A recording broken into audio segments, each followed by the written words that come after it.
The phone rang on a Wednesday in March, at 7:11 in the evening, while I was doing dishes. I know the exact time because I still have the call log, and I have checked it more than once in the month since. The way you return to small details when a large thing has happened and you're trying to understand exactly how the large thing arrived. A Wednesday. Dishes. The specific ordinariness of it still surprises me, because you would expect a call that changes things to arrive in a more dramatic frame. A significant occasion, a stormy night, something that signals pay attention, something is about to shift. Instead it was a Tuesday's worth of dishes that had waited until Wednesday, and a phone screen lighting up with a name I hadn't seen on it in 11 years. Daniel. I stood at the sink for 2 full rings with my hands still wet, trying to process what I was feeling, which turned out to be a complicated mixture of things that don't usually coexist: surprise, wariness, the specific emotional vertigo of encountering something from the past in the present tense. Daniel and I had not spoken since our mother's 62nd birthday dinner, which had ended the way dinners in our family sometimes ended, not with a confrontation, not with anything dramatic enough to call a clear breaking point, just with a slow accumulation of small familiar wrongnesses that reached a tipping point somewhere between the main course and dessert. I had driven home afterward and not called. He had not called. 11 years had passed the way time passes when you're busy building a life and also, quietly, relieved to not be in a room that hurts. I answered on the 3rd ring. "Hey," he said. "Hey," I said. And that was the beginning. I need to tell you who Daniel is before I tell you what he said, because the story doesn't make sense without understanding that Daniel is not the villain of it. I want to be clear about this from the start because I know when people hear the phrase "my twin was favored," they construct a particular narrative: the beloved sibling who lorded over the other, who participated in or encouraged the favoritism with full awareness of what it was costing the person beside them. That wasn't Daniel. Or it wasn't only Daniel, and the parts of it that were Daniel were things he was doing as a child who had been given an impossible role, not as someone who had surveyed the landscape and chosen it. Daniel is, by any reasonable measure, exceptionally intelligent. He was identified as gifted at 9 years old through a school assessment, and our parents responded the way some parents respond to discovering their child is exceptional, with an investment and a focus and a pride that was completely real, and which became, by its nature, the lens through which they saw everything. Including the other child. Including me. I am not unintelligent. I want to say that clearly because the story implies something about my capabilities that isn't accurate. I was an average student in a family that had quietly recalibrated its definition of average to mean Daniel, and what happened across my childhood was a slow, consistent process of being held against that standard and found wanting. Not dramatically. Not with anyone sitting me down and explicitly naming the disappointment. More the way water shapes stone. Through sustained, quiet, directional pressure. By the time I was 12, I understood without anyone saying so that I was the background child. There was a particular texture to being the background child in our family that I have spent many years trying to describe accurately, because the descriptions that come to hand first are too dramatic and the ones that come second are too mild, and the truth is somewhere in between that is harder to name. It wasn't that they were unkind to me. They were not unkind. My mother made my birthday cakes and attended my school plays and asked about my friends in the way of a woman going through the items on a list. My father helped with homework and showed up to things and said things that were meant as encouragement but arrived as assessment. They were present in all the ways that count as present. What they were not was curious about me. Daniel they were curious about, his mind, his ideas, his projects, the specific way he thought about things. Me they maintained. The distinction between being curious about your child and maintaining them is not always visible from the outside, but it is entirely visible from the inside, and I had been on the inside of it my whole childhood. By the time I left for college, a good school, not Daniel's school, which was better and which my parents attended parents' weekend at, which they did not do for mine, I had developed the managed relationship with them that I have maintained for the 20 years since. Civil, warm on the surface. Careful about what I share, because I learned early that information I gave my mother had a way of being redirected toward Daniel as a comparison point. How is Daniel doing with that? Daniel went through something similar. Daniel's approach was to. I stopped sharing a long time ago. I maintained. My name is Joe. I'm 39. I have an apartment I like in a city I chose, Work I find genuinely interesting. I'm an editor at a small press that publishes narrative nonfiction, which suits me because it requires living inside other people's true stories with enough care to make them land, and I have always been good at that particular kind of attention. I run in the mornings, long slow runs that I started in my late 20s as a way of having an hour a day that was entirely mine. I have close friends, a series of relationships that have been real and meaningful even when they didn't last, and a relationship with my parents that I would describe as successfully managed if managing a relationship were not, by definition, the evidence that something in it doesn't work on its own. I had reached, by the time Daniel called, a functional equilibrium about all of it. Not peace. I want to be honest that it wasn't peace, because peace requires either a change in the situation or a full acceptance of the situation as it is, and I had achieved neither. It was more the equilibrium of someone who has learned to carry a weight so consistently that they no longer notice the carrying, until something makes them set it down briefly and they feel the relief of that and understand, retroactively, how heavy it had been. Daniel's call was the thing that made me set it down. "I need to tell you something," he said. "And I've been sitting on it for 3 months trying to figure out how." I had moved from the sink to the kitchen table, drying my hands on a dish towel, sitting the way you sit when you understand a conversation is going to be longer than a standing conversation. "Okay," I said. "Mom and Dad were clearing out the storage unit last fall," he said. "The one they've had since they sold the house. They found boxes from when we were kids, report cards, that sort of thing, and they thought I'd want some of it, so they brought me a box."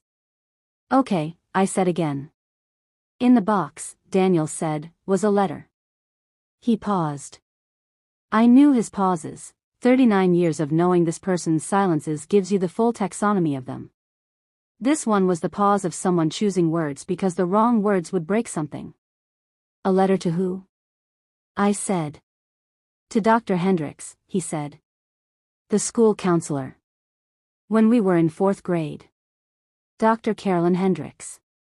I hadn't thought of that name in years. The small office off the main hallway, the box of tissues on the desk that I never used but always noticed, the way she asked questions in a particular open-ended way, leaving room in them. I had seen her 6 times in 4th grade. The sessions had been described to me as check-ins. I had understood at 9 that they were not entirely routine. "What did it say?" I said. Another pause. Longer. "I'm going to read it to you," he said. "I think you need to hear the actual words." "Okay," I said. And then, because the word felt insufficient, "Yeah. Go ahead." The letter was addressed to Dr. Carolyn Hendricks and dated November of the year we were in 4th grade. Written by our mother. Daniel said he recognized her handwriting immediately, the same looping cursive on birthday cards his whole life. He read it slowly, pausing at sentence endings, the way you read something aloud to someone when you're not sure how each piece is going to land and you want to give them time to receive it before the next piece arrives. Our mother wrote that she was concerned about Joe's progress and wanted to speak with Dr. Hendricks about the best approach for managing her expectations going forward. She wrote that Joe had always been a sensitive child who struggled with comparison, and that given the academic environment in the family, comparison was unavoidable. She wrote that Daniel's trajectory, her word, trajectory, was clear, and that she and my father were focused on supporting it appropriately. What she needed help with was how to talk to Joe about the fact that she had a different kind of potential than her brother. She wrote, "We want Joe to be happy and to find her own path, but we also don't want to create false expectations that could set her up for disappointment later. We feel it would be helpful for her to have a realistic understanding of where she stands academically so that she can make appropriate choices as she gets older." She wrote, "We've noticed that Joe sometimes tries to compete with Daniel in ways that aren't in her best interest, and we'd like your help in redirecting that energy toward more achievable goals." She wrote, "We love both our children. We just need help giving Joe the realistic picture." Daniel stopped reading. The line was silent. "Joe," he said. "I'm here," I said. "I'm sorry," he said. I need you to know that I had no idea. I didn't know this existed, I didn't know they went to the school." "I know you didn't know," I said. "She wrote it like they were doing you a favor," he said. "Managing your expectations." He stopped. "They were 9 years old, Joe." She wrote to your school counselor about redirecting your energy when you were 9 years old. I know, I said. More achievable goals, he said, like he was still trying to make the words mean something other than what they meant. I was sitting with my hands flat on the kitchen table, looking at nothing in particular, feeling something I couldn't immediately name because it wasn't what I'd expected to feel. I had expected the freshly reopened wound sensation, the sharp pain of something covered over being exposed. What I felt was different. It was more like the feeling of finally finding a missing piece of a puzzle you'd been working on for 30 years. The picture wasn't good. But it was finally complete. The sessions with Dr. Hendricks. The careful open-ended questions about what I was good at. Not grades, she had been specific about it not being grades. What I liked. Where I felt like myself. I had thought at 9 that she was just a kind woman asking thoughtful questions. I understood now that she was a professional who had received a letter she found troubling and had made a different choice than the letter requested. She didn't do it, I said. No, Daniel said. She was supposed to redirect me and she didn't. She spent 6 sessions asking me what I was good at instead. Yes, he said. We were both quiet for a moment. Do you know if she's still? I started. I looked her up, Daniel said. She's 74. Retired 9 years ago. She's in the same town. I looked out the window at the city doing its Wednesday evening things, indifferent to everything happening at my kitchen table. We should go see her, I said. Yeah, Daniel said. I thought you'd say that. I want to talk about what the word abandoned means in the context of what my parents did, because the title of this story uses that word and I've thought carefully about whether it's accurate. They didn't leave. They were at every birthday, every Christmas, every graduation. They fed and clothed me and paid for my education, the education that was good but not Daniel's. They came to my wedding, the one that ended in divorce 3 years later, at which point my mother called Daniel first to tell him about the separation, which I found out by accident and filed in the category of things I've learned not to expect. They were present. Consistently, materially, functionally present. And yet, I had been 30 years carrying something I couldn't fully name. I had descriptions for it, not the favorite, always compared, background child, but none of them were quite right, none of them reached the actual thing. What my mother's letter gave me, sitting at my kitchen table on a Wednesday in March, was the precise language I had been missing. She had decided, when I was 9, that I needed to be given a realistic picture. She had never asked me what the picture looked like from where I was standing. We met for dinner 2 weeks later. A restaurant in the city between us, chosen deliberately, neutral ground for 2 people who hadn't been in the same room in 11 years and wanted the buffer of a public space. A Thursday evening. I drove 90 minutes and thought the whole way about what I was driving toward. Daniel looks like me the way twins look like each other, completely and not at all. The same face, differently organized by 39 years of separate experience. He'd gotten quieter than I remembered, and there was something around his eyes I recognized only because I'd seen it in my own face in certain mirrors, the particular tiredness of someone who has been performing a role for a long time and has recently begun to question the performance. The role, I understood better by the end of dinner, was the role of the prodigy. Of the trajectory. Of the son in the success story. He had been living inside that story for 39 years. And the letter, finding him out of nowhere in a box from a storage unit, had cracked something open. They never let me fail, he said. We were past the re-establishment pleasantries, into the actual conversation. Not overtly. But there was always this thing, whenever something went wrong, where they'd reconstruct it. Pivot. Recalibrate. The narrative had to stay intact. Because the narrative was the point, I said. Right. And I've spent my adult life terrified of the moment it stops being true. He looked at his glass. My marriage is ending. Sarah and I are separating. It's right, it's been a long time coming, but when it started to become clear, the first thing I thought wasn't about Sarah, or the kids, or my own grief. What was the first thing? I said. What am I going to tell Mom and Dad? He said. I looked at him across the table. I was watching my marriage end, he said, and my first thought was the narrative. That's how deep it runs. I want to stop here and say something about Daniel that matters for the rest of the story. The favoritism that damaged me also damaged him. Not in the same way. I won't create a false equivalence, because being the overlooked child and being the favored one produced genuinely different wounds. Being overlooked produced in me a chronic uncertainty about my own worth, a background hum of not quite enough that I have spent my adult life learning to quiet. Being favored produced in Daniel something I hadn't anticipated, a prison of performance. An identity that was also a trap. A success built on someone else's needs, which meant it could never be fully his. My parents had used us both. They had used Daniel as a trophy and used me as the contrast that made the trophy legible. Neither of us had been seen as a person. We had each been assigned a role and a story about what kind of family they were. We had been sitting on opposite sides of a structure they'd built for 39 years. And neither of us had been able to see over it to the person on the other side until now. I owe you an apology, Daniel said.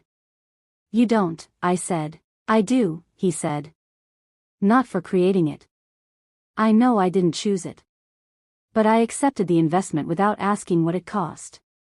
I let you be the background because questioning what I was the foreground of felt like pulling a thread I wasn't ready to pull. You were 9, I said. And then I was 19, he said. And 29. At some point I was old enough to see it and I didn't look.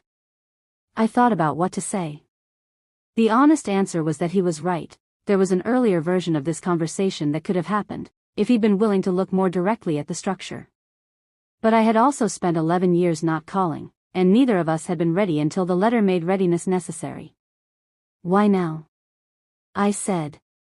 Because I read the letter and understood what they'd done, he said. And because the person they did it to is my sister. And because I've been protecting their narrative my whole life at the cost of you, and I'm done. I looked at him. Outside the window, the city moved through its Thursday evening, entirely unconcerned. Tell me about Dr. Hendricks, I said. He reached into his jacket and placed a folded piece of paper on the table between us. I called her, he said. Last week. She remembered you. Dr. Carolyn Hendricks was 74 years old and had retired 9 years ago after 4 decades as a school counselor. When Daniel had called her out of nowhere asking if she remembered a pair of twins from 4th grade, she had been quiet for a moment and then said, yes, she remembered. She remembered because of the letter. She said, Daniel had written it down, precisely, wanting to get it right, that in 40 years of counseling she had received many communications from parents, of many different kinds, and that most of them she had forgotten naturally over time.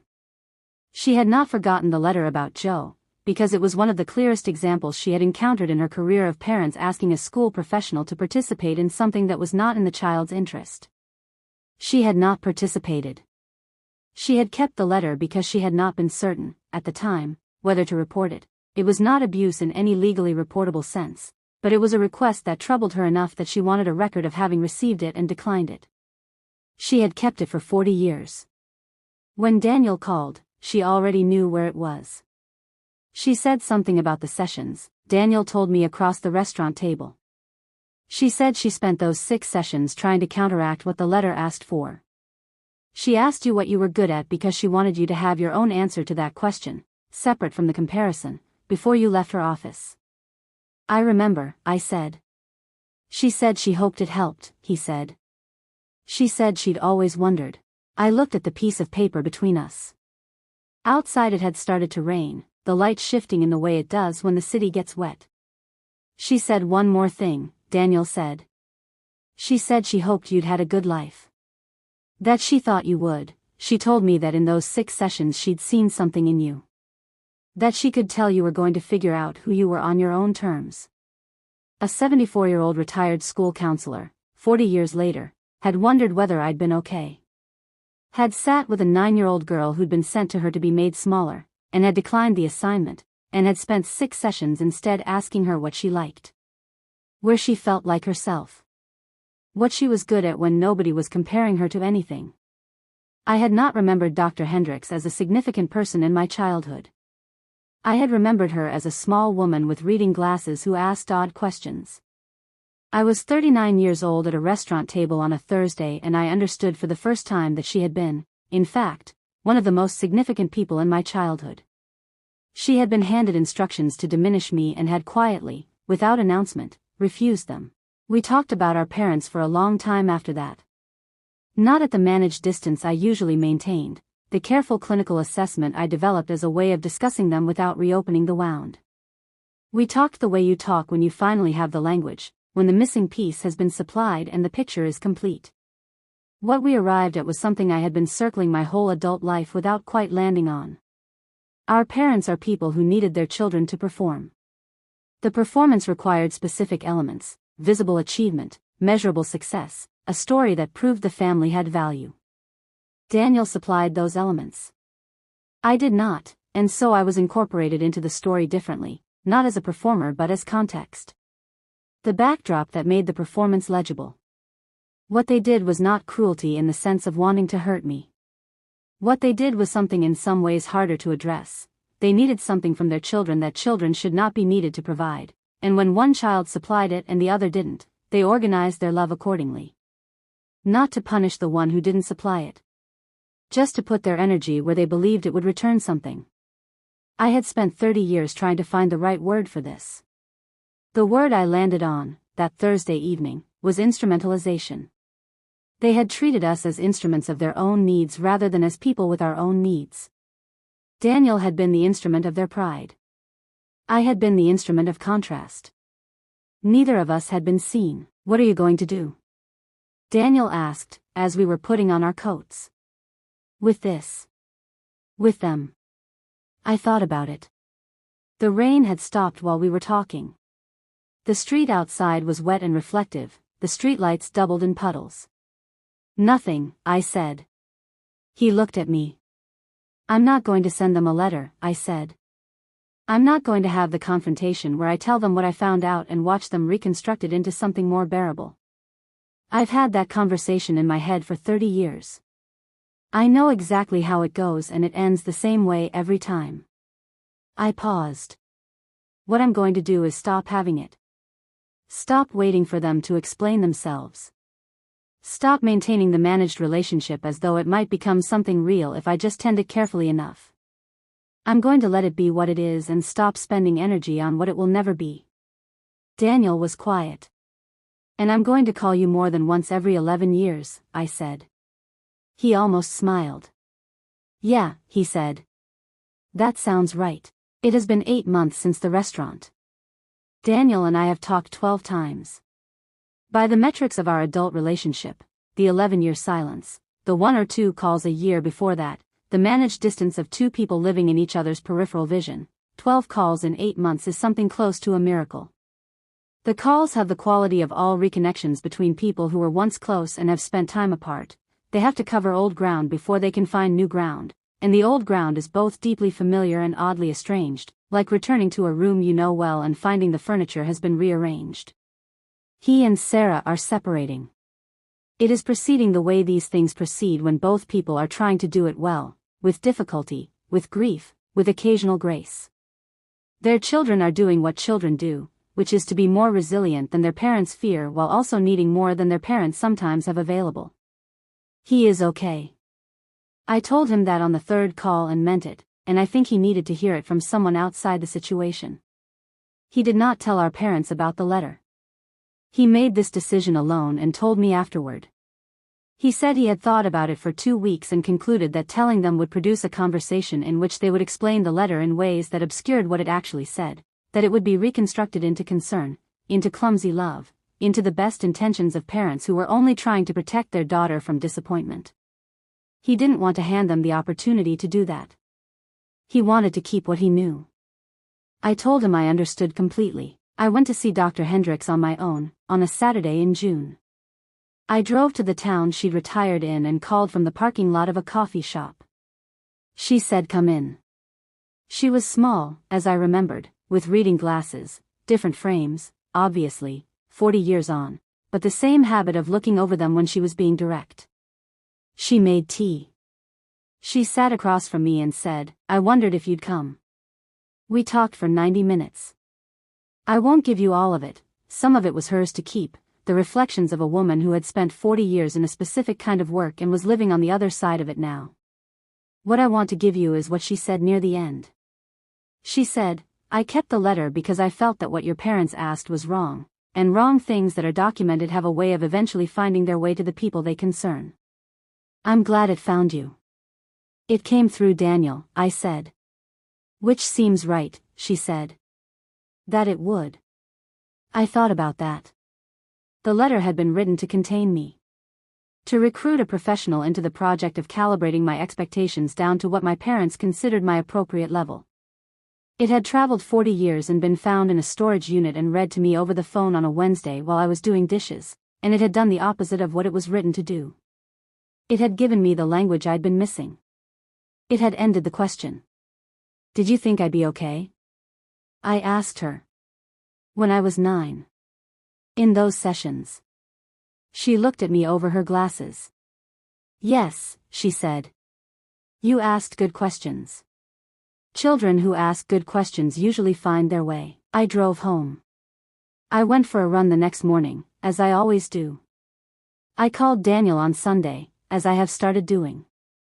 I am 39 years old and I have an apartment I like in a city I chose and work I find meaningful, and I am no longer spending energy on a question that has been answered. The answer was not the one I'd wanted for 30 years. I had wanted my parents to see me. They didn't, not fully, not in the way that actually matters. The letter confirmed that this was not an oversight or a limitation they were unaware of. They knew. They wrote it down. They asked a professional to help them give their daughter the realistic picture. I am no longer waiting for the realistic picture they wanted me to have. I have spent 39 years building my own. Here is the picture I have built. I am a woman who runs in the mornings and reads other people's true stories for a living and calls her brother on Sundays and asks good questions. I live in a city I chose. I have friends who are interested in who I actually am. I have made a life that is mine, on my own terms, without anyone's trajectory to stand against. Dr. Hendricks thought I would figure out who I was on my own terms. She was right. I'm not angry at my parents anymore. I was, for a stretch after the restaurant, a clean, specific anger that needed to exist and that I let exist without managing it. Then it passed, the way things pass when they've done their work, and what remained was something quieter. Not forgiveness exactly, because I don't think forgiveness is the right word for accepting a thing that isn't going to change. More like release. The release of a question you've been holding for so long that letting it go feels like setting down something you didn't know your hands had still been gripping. I call my parents on birthdays and at Christmas. The calls are what they've always been, warm on the surface, managed underneath, civil and limited in the way of people who have decided the surface is sufficient. The difference now is that I'm not tending the managed relationship anymore in the hope that it becomes something else. I'm letting it be what it is. That is a small thing. It is also, after 30 years, an enormous thing. If you grew up as the one who wasn't chosen, not the star, not the investment, not the story, I hope this found you at a useful moment. The thing I want most to say is this: the comparison never told the truth about you. It told the truth about what someone else needed from you, which is a different thing entirely. The fact that you didn't supply what they needed is not evidence of your value. It was never evidence of your value. And if you have a sibling who was on the other side of that, the chosen one, the trajectory, hold open the possibility that the favoritism harmed them too. That the cage and the shadow are both real. That the person on the other side of the structure might be the person who finally helps you understand what happened to both of you, if you give it the room. I gave it the room. My brother called me on a Wednesday while I was doing dishes and I answered on the third ring, and 11 years of silence ended with 2 words each: hey. Hey, it was enough. It turned out to be more than enough. Tell me in the comments, have you ever received a piece of evidence, a letter, a document, a conversation, that finally gave you the language for something you'd been carrying for years? What did it feel like to finally understand? I read everything. Thank you for being here for this one. It was a longer road than most. Subscribe if you're here. There's always another story.